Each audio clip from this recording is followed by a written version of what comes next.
Welcome to Inside Auto Podcast, where we feature everyone and anyone you'd want to talk to in and out of the automotive industry.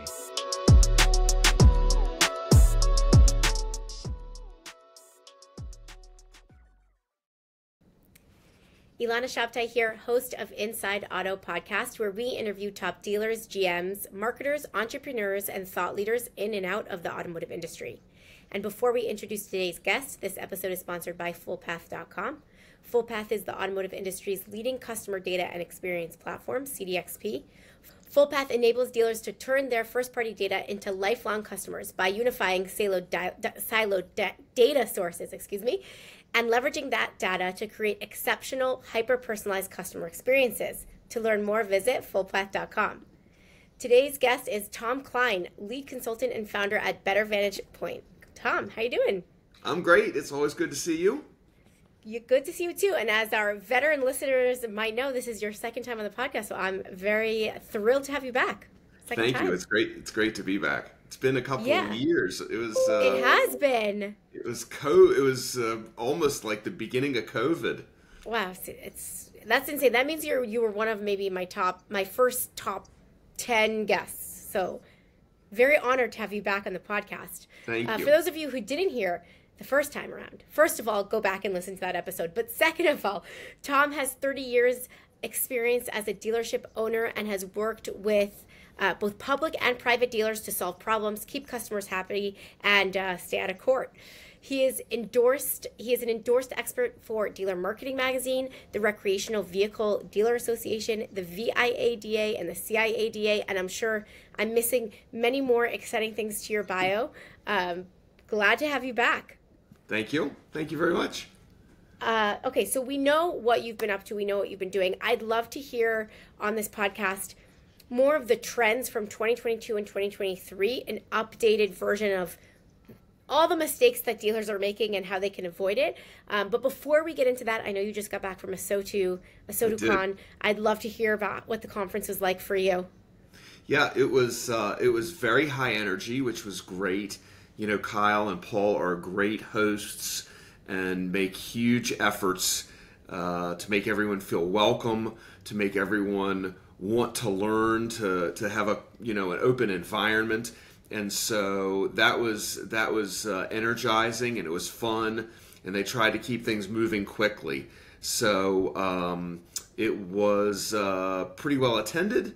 It was big. The place where they had it was a casino called Live, which was another high energy, casino, pumping oxygen into the casino kind of thing.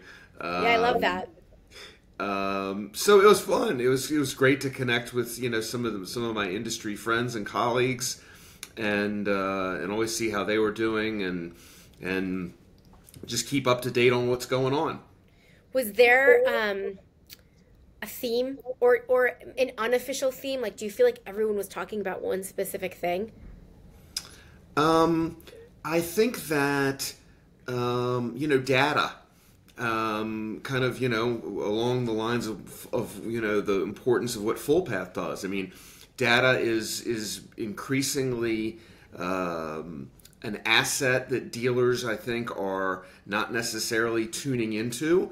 And so there were a lot of people talking about what to do with data and how it happens and where it goes and where it shouldn't. And then based on the new regulations, so the Graham-Leach-Bliley updated regulations went into effect on June the 9th of this year. And so there was lots of conversation around how the data is flowing between the CRM and the website, and what dealers are doing with it, and dealers taking control of their data. That was a lot of conversation that I heard. Interesting. Okay, thank you for sharing with us. I was very sad that I missed it this year. I had a lot of FOMO. So hopefully next year I can make it. But they always do a great job, and there's always a lot of energy. I feel like people come out of those conferences extremely re-energized and excited about working for the automotive industry and working in the automotive industry. And I mean, I just can't give them enough credit for bringing that energy to all of us. And I think it's probably noteworthy to mention that the guest their main speaker, whose name escapes me at the moment, was the owner of the Savannah Bananas. And I don't know if you know what the Savannah Bananas is a baseball team, and basically they kind of turned baseball on its head and made it extremely entertaining. And I'm not saying that in a pejorative way, because my wife is a huge baseball fan, and we're going to one of the playoff games, next week. So, but they just made it fun, and and how they did it, and why they did it, and what their goals were. It was interesting to hear how he started, and then where he's ended up, and how he's trying to make everything fun. And he challenged everyone in the room to rethink their paradigms about how they're helping their customers, or if they're helping their customers, or what the process is like to buy a car. And he apparently bought a car a couple weeks prior to the convention and was telling everyone about that experience and how difficult it was and how awful it was and how he didn't enjoy it. And so he really challenged everybody, for the dealers in the room, and I guess vendors likewise, to change their thinking and see what they can do to try to reinvent the car buying process to make it more enjoyable, or a little more enjoyable, or very enjoyable, or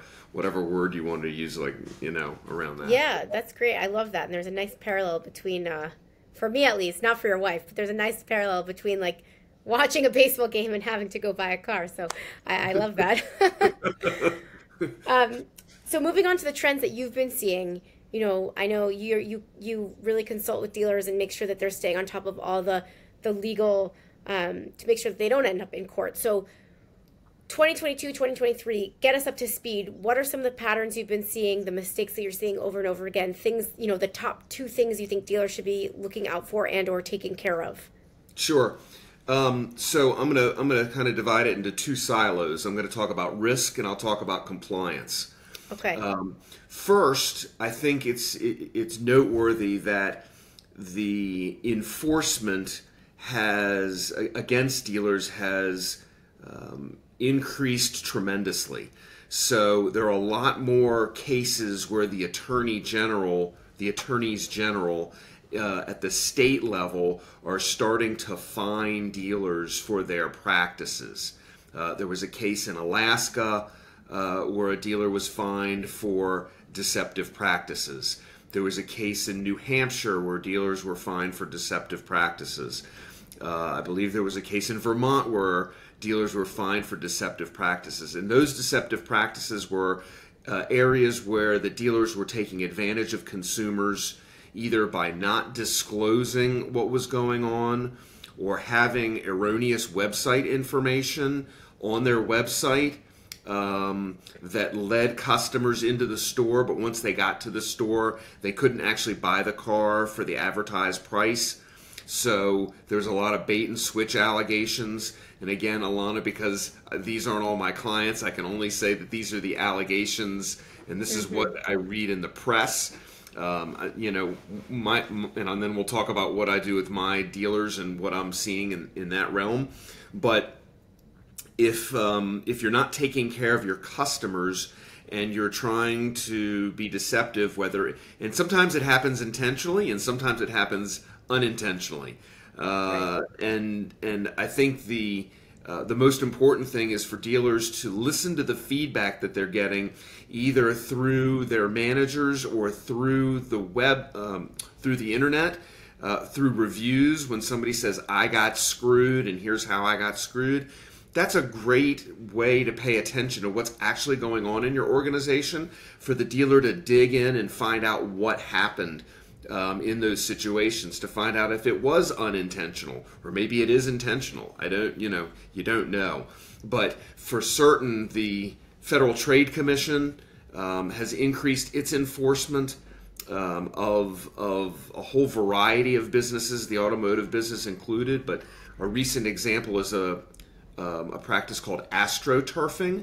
And astroturfing is where you're posting fake reviews from customers who don't exist, or you're substituting reviews in a way that's manipulative. Anything that's manipulative, the regulators are looking at. How can you even, I mean, I know so many softwares that I've used, at least to upload reviews, it's like you have to put through so much proof that you're a customer to add that review. It's interesting. Yeah, I mean, there's one case the FTC cited where a vitamin company actually was advertising for one vitamin, and they had thousands of reviews on that, but then they substituted a different product in somehow and did it that way. But it's the same thing. Super if you're manipulative. That's a great word. Yeah.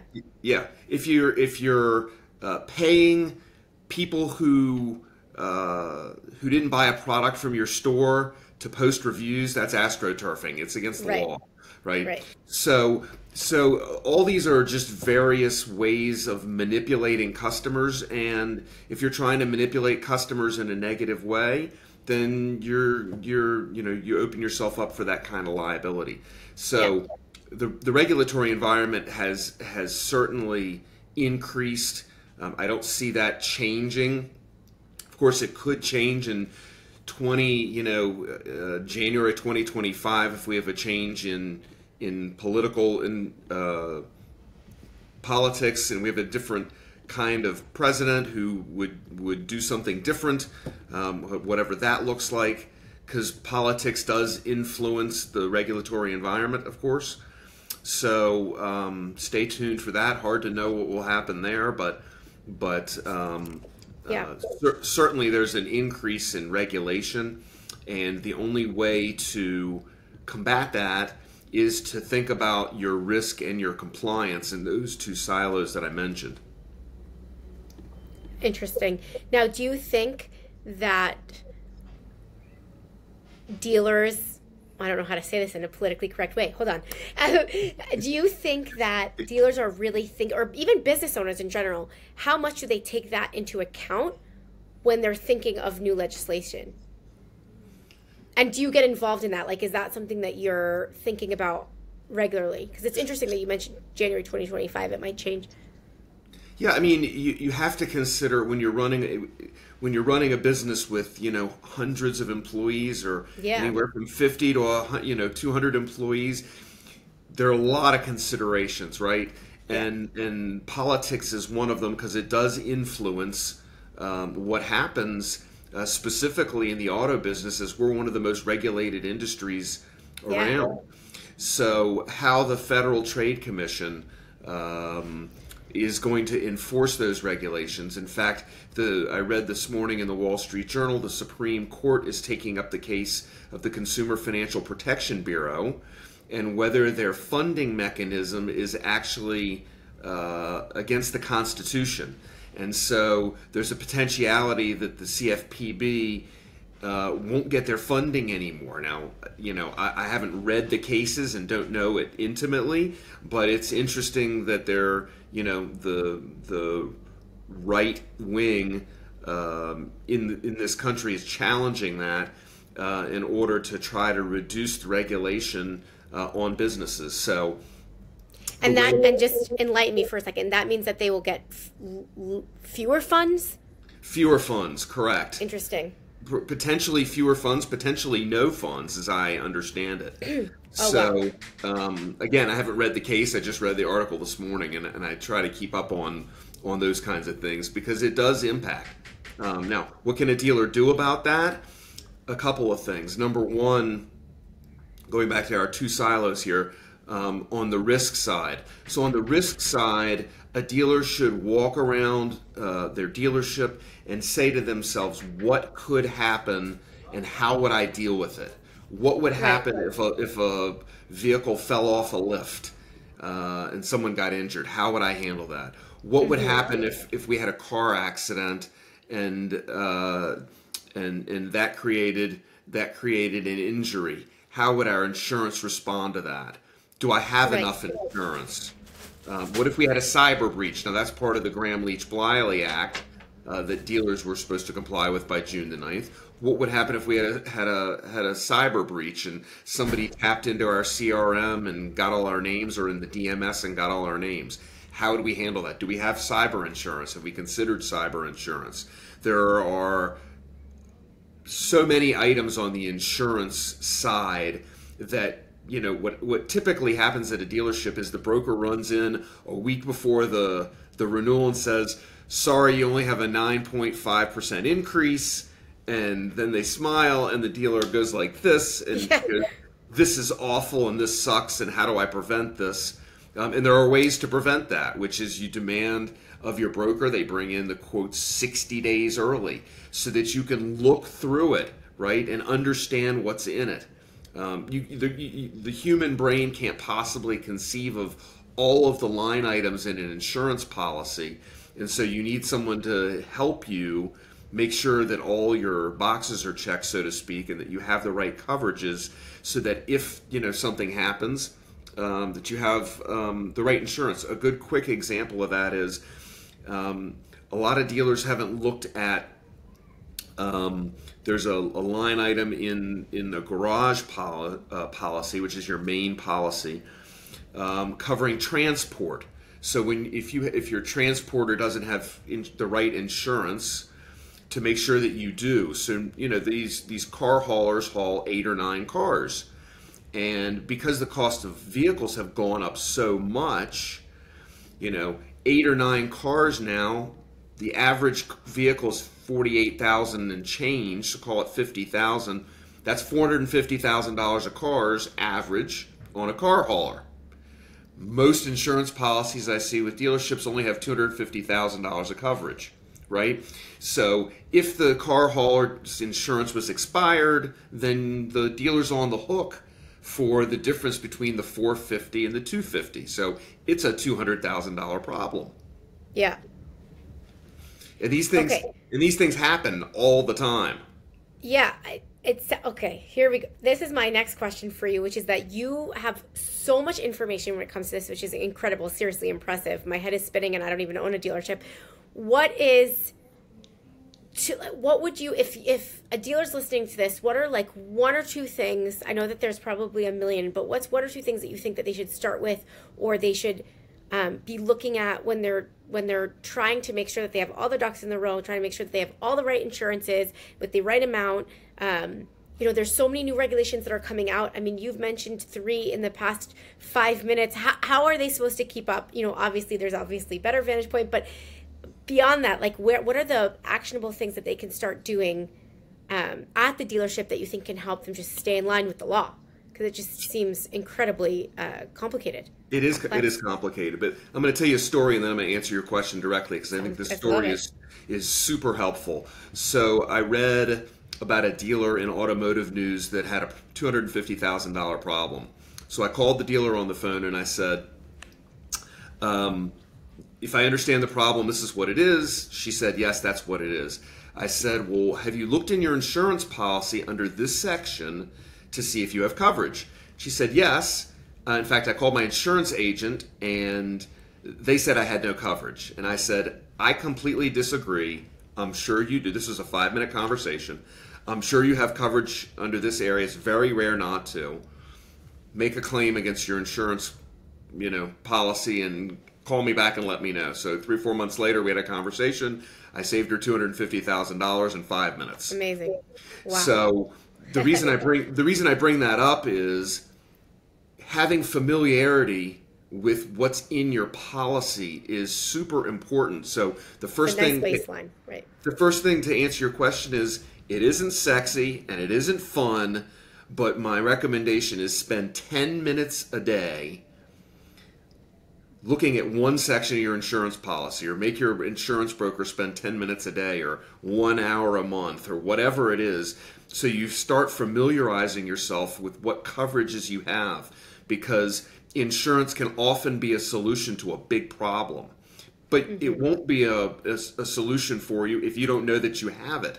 And the only way to know that you have it is to sensitize yourself to it. Right.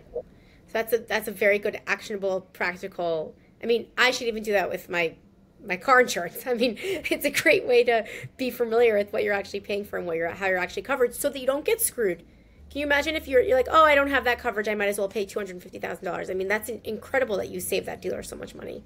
Yeah, and I see that all the time.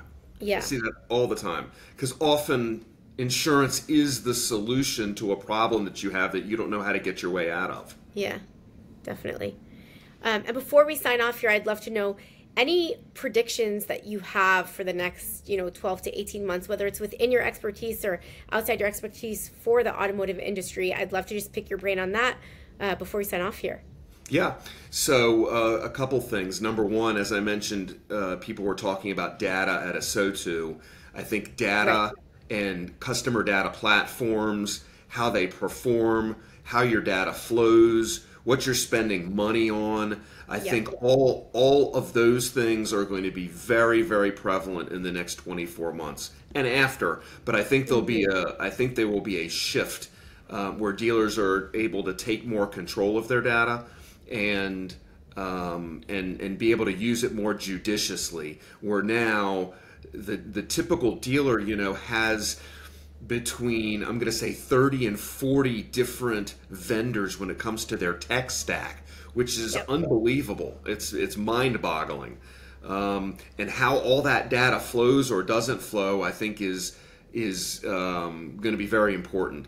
And kind of a corollary to that is making sure if you don't have cyber insurance, I would absolutely, for an actionable number 2 for today, I'd make sure that dealers, if you don't have cyber insurance, look at that, because with all of the data going all over the place, and if you don't know where it's going or how it's going, your vulnerability is tremendous. Hackers are no longer living in their mother's basement, right? They're coming out of, Iran, Iraq, Russia, China, North Korea. These are very sophisticated attacks, and they happen all the time. Dealers get into class actions on these data breaches and cost them millions of dollars. So taking control of your data and making sure you have back-end coverage for that, I think is really where dealers need to make sure they're focusing. Yeah, and I would just add to the point about cyber insurance, 100% invest in that. But in general, I think just being aware of how your data is being transferred when you are investing in other softwares and vendors. I mean, first of all, 30 to 40 is insane, but question that and hold your vendors accountable and make sure that they're actually transferring data in a secure way, because I agree with you. This is the focus for the next 12 months. And you want the insurance and you want it there, but you also want to be responsible for how your data is being transferred in the first place. So it's a great point. I'm happy you brought it up, because we haven't really talked about it so much on this podcast, and it's something that we are going to be focusing on. So Tom, thank you so much. Wealth of knowledge. I can't even imagine what kind of conversations you're having with dealers. But dealers, if you want to find Tom, where could they find you? On the web under bettervantagepoint.com, or you can reach out for my cell. I answer my cell phone, 757-434-7656. I still answer my cell phone. People still answer their phone. And very responsive on LinkedIn. So right. Very responsive on LinkedIn, Facebook. I'm easy to find. Amazing. Well, thank you so much, Tom, for joining us again. If you like this episode, tune in Inside Auto Podcast. Thanks, Tom.